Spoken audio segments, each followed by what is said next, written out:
Oops, ayaw sa scroll kapatid. Habang nandito ako sa boulevard ng Osamis City, may nireveal sa akin si Lord.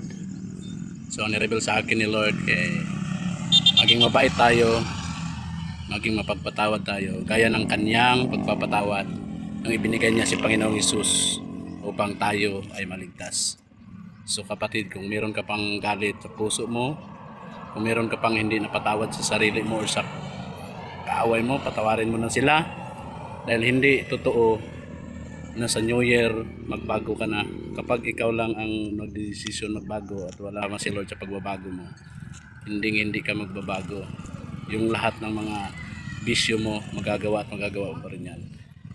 Kung mingon sila nga New Year resolution, magbago na sila, di na sila mainom, di na sila masugal, di na sila mabae.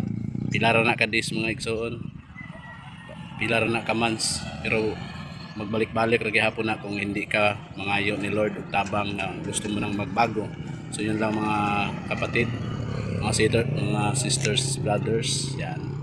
Magpatawad, maging mabait sa gawain ng Panginoon. God bless sa iyo.